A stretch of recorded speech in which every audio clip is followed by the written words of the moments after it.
Hello, ladies and gentlemen, boys and girls, children of all ages. I am Rob, here in the Dungeon of Love, lair of OmnusI, to give my State of the Dungeon address for the penultimate session of the Princes of Elemental Evil campaign that took place on the 17th of October, 2019. All players eventually made it to attend, which was good. When they had left off, they had just gotten finished killing the Prophet of Elemental Water, Gar Shatterkeel,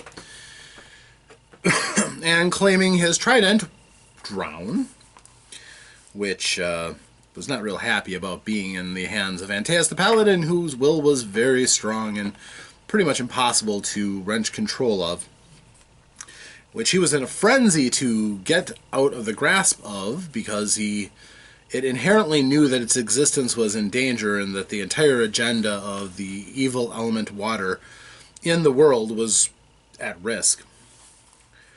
At the same time as we started, Antaeus had opened up the door to the keep, looking out into the courtyard, and saw beyond.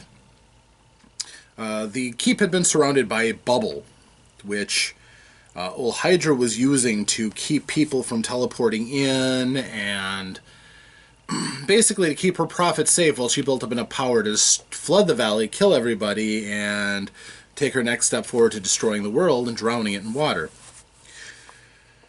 She was retracting her power so that she can summon her full self, which, burn it all into your memories, she's not pretty and capable of doing some significant damage. They weren't looking forward to a straight-on fight with her. They were told that she was pretty much impossible to destroy. More or less. So the group decided that they were going to all try to crawl out together, except for Brock, who kind of wanted to stay back, get up onto the top of the keep and do something. But they had lit a signal fire to let the defenders of the world know that the plan was in motion. So when they got out, there were things going on outside of their immediate vision. So Olhydra was forming, and she was basically going to take up her position in front of the channel that led down to the Temple of Elemental Water. If they couldn't get by her, they couldn't get to the water node, and therefore destroy it and drive her power out of the world. So this was a problem. She is smart enough to know that they had to get by her. Or if they had tried to go elsewhere, she would know where to stop them. So they had a kind of a nasty fight. At the same time, too, Olhydra told all of her remaining forces in the keep that where the group was and that they all had to die. So this meant that all of the archers on the walls, the ones that are in the central bastion, and the 200 recruits and conscripts that they had summoned, all mentally were basically not quite possessed by Olhydra, but driven into a maddened bloodlust. And the group was pinged as to where they were, so they all knew exactly where they had to go. So the group decided that they were going to break out, go along through the courtyard, and drive their way down. There's a 60-foot bluff, basically, and then there's the harbor, which the ships in Riverguard Keep could stay in. And there's a spit of ground out there for unloading and loading, and that's where the 200 were training, guarding that channel. Well, they were all madly trying to get up the stairs, and the group got to the edge of the stairs enough to weather some withering fire from arrows from all sides, basically. The guards weren't worried about defending from the outside, now they were worried about killing the heroes inside, and they were starting to take some grazing shots here and there that was further weakening them. A few tried turning and firing back, mostly eldritch blasts from the warlocks, to try to pin them down, but considering the archers were heedless of their own defense, there was no pinning them down. They were just going to keep shooting until the heroes were dead. They ran out of arrows or whatnot. As a matter of fact, their first indication on how frenzied the cultists were was when several of them started throwing themselves off of the keep, trying to smash the people who were running away with Drown, which almost botched up the paladin's healing spell as he was running down.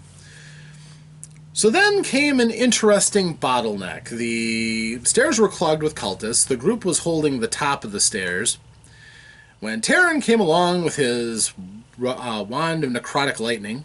Basically, it behaves like lightning, but it's necrotic damage. He pointed it down, used a full power blast, and charred every single cultist that was on the stairs. That killed 60 of them in a stroke. It was something that most evokers just beg for, all of their enemies just packed up perfectly and lined up. But it did two things. It completely clogged the staircase with corpses, which made it difficult terrain, and it had absolutely no impact on the morale of the cultists. They were still all driven to frenzy. So the group started trying to descend down where Olhydra was. This was interesting. Some of them started firing back at Olhydra using Eldritch Blasts to minimal effect. Olhydra was a huge bag of hit points for that. So she was taking very little of that, and that seemed to be a little defeating to their wills, but they kept it up, to their credit. They rained down fireballs and other destruction down on the cultists below, reaping a harvest in kills, and whittling down the massive body of these constructs, each one individually not having a great deal of hit points. But in a mass, they were surging forward and trying to stop the group from coming down. At the same time as the group was going down the staircase and had cover from the archers, who were now arcing their shots up to rain down on them while they were in the staircase, many of them were just coming down and they were rushing from the backside. So the group was kind of caught between two waves of cultists. Eventually, the group, which was mostly Auric in the lead. Auric was kind of tanking for the group, being relatively hard to hit and relatively lucky. Every time I landed a hit, of course, he would use his tumbling evasion to have the damage, which is kind of like calling your own resistance. He was only taking out one at a time because that's kind of the weakness rogues have. They only get the one shot and that's it. The rest of the group were raining down their remaining spells and trying to do things that would hold them off. Terran fired a hex onto Olhydra herself, which she did not like that. She did not like that at all. And various other spells that they tried putting on her caused her to blast back jets of water at Terran and Brock, who was also casting the spells at her, trying to get them to shake their concentrations.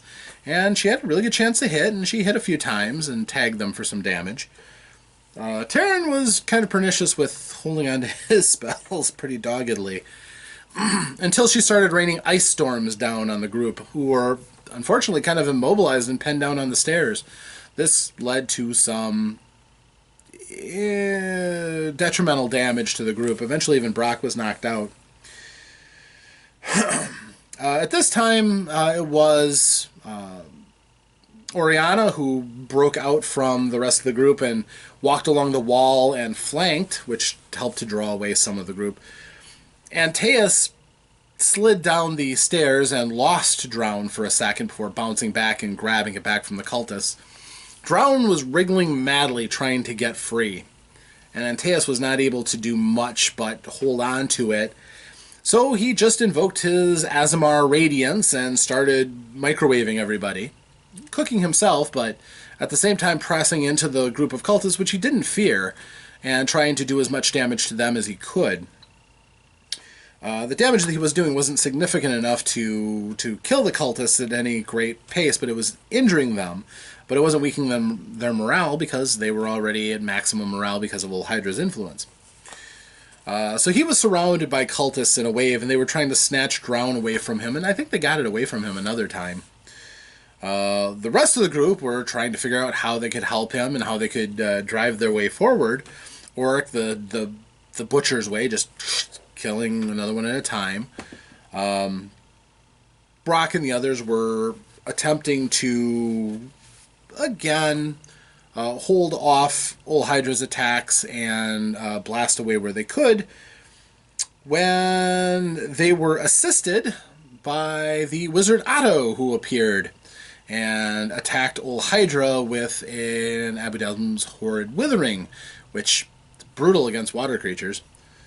He hit her with that and drew her ire, so she summoned her ace in the hole, which was a full-size dragon turtle. And that wasn't something that the group was ready to deal with at this time. The dragon turtle was almost as dangerous as Olhydra was herself. The other wizards of the Circle of Eight appeared, however, and helped to drive off the dragon turtle, leaving Olhydra basically to the group. Eventually, Otto's other thing that he did was cast haste on Antaeus, who had drowned. And Antaeus finally just realized that he had to destroy the portal. That was the number one thing. So he used his swan helm to be able to fly, and he zoomed past Olhydra when Olhydra moved up to try to grapple the spear from him. He evaded her and shot off down the channel, which wasn't what she wanted. But then the group got in, and they started teeing off on her. She didn't have the greatest armor class of certainly some of the things they'd fought. And though she had an impressive amount of hit points, they kept hammering and hammering and hammering and hammering at her until eventually she was driven out of the world. She was obliterated. However, that just sent her off back into her own plane, which, since the portal was open, she was going to be able to get through again if they didn't close the portal in a reasonable amount of time. And Mordenkainen and company teleported the group into the temple, since Olhydra's interdictions were gone. And eventually Antaeus joined up with them, and they went down to the water portal and destroyed it. Poof. A touch anticlimactic, possibly, but after the heavy fighting they had, which dominated the first 3 hours of the session, it was a good time to end it. So, portal's gone. Olhydra's evil is driven off of the world. So, Mordenkainen offered the party as a reward 10,000 gold pieces and a week of leisure at Greyhawk, which they sounded eager to take him up on. And their next session is the denouement, the final session where we write off their characters. We'll give them a nice week in Greyhawk. Almost purely roleplay. I don't really anticipate a great deal of combat or anything. But when it's all said and done, we'll spin off what happens to the characters next, and basically how they resolve. We will not be playing these characters again. There's simply too much fertile field out there in 5th edition to constantly keep revisiting old characters. And I will be doing a campaign that goes longer than this one did, but I am anticipating doing a campaign of my own design rather than doing something like Princes of the Apocalypse. But all in all, it was an excellent story. It was an excellent base to build the adventure around. A lot of really good resources. And I definitely give it a big thumbs up for anybody who wants to try to figure out what 5th edition is like, what the campaigns are constructed like, and the resources required to run a solid campaign. That's a pretty good base to start from. So it gets top marks for me. Plus, I always like the Temple of Elemental Evil storyline anyhow, even though it's primarily a big dungeon crawl. This one certainly had its share of dungeons, but they weren't as just vast as the Temple was, which isn't the biggest dungeon crawl either, but I remember it being quite a slog when I played through it, and then later when I ran it, just interminable tunnels and rooms and such. This one had some definite dungeons, all of the temples, all of the nodes. Yeah, but there was plenty to do in between. The group got some good role-playing in. All in all, fine adventure. Had a lot of fun with it. A lot of different directions it could have gone, too. But, interestingly, the group chose to come down on air first and beat the air temple. Then they moved on to the fire temple and kind of took it by surprise, which was interesting, of an effort.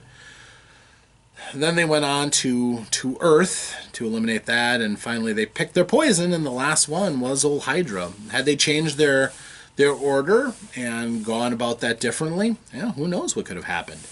Had they changed the first group's tactics and not drilled in right away to get killed by Gar Shatterkeel, and instead had kind of planned things out a little bit and took the dungeon rooms at a time and retreated when they were too badly beaten up to go forward. And Gar could have been the first prophet killed. That might have been very interesting too. But who would have left as the big champion that they would have faced at the end? Because ultimately, it is geared for one of the elemental princes to get out. I like to think if they had left, say, air to the end, they probably could have killed Arisi and gotten the portal destroyed before all of this last session would have become necessary with an actual encounter face-to-face with the Princess of Elemental Water. But it was a good fight. It was a good battle, and I think the group did really well. Worked together. They have good, well-realized characters. Almost all of them had goals that they were pursuing, and yeah, very proud of it. So, thanks for joining me. I will be having a very quick recap of the denouement episode when that happens in a couple of weeks. But yeah, this effectively concludes the Princes of the Apocalypse adventure storyline. And I believe I've done State of the Dungeon addresses for most of it. So if you feel like it, go back, enjoy. But I'm going to concentrate on the next thing that I'm going to do, which will be a game on Mighty Protectors, the Mutants and Mastermind latest edition superhero game. And we're going to play a little Only War as run by my friend Matt. So this will be a lot of fun. Concurrent with all the changes that are going on with the characters that I'm playing in the other alternate D&D campaign, should be a lot to do. So thanks for joining me, and hope you enjoyed this, and going forward, adventure on. Thanks, and farewell.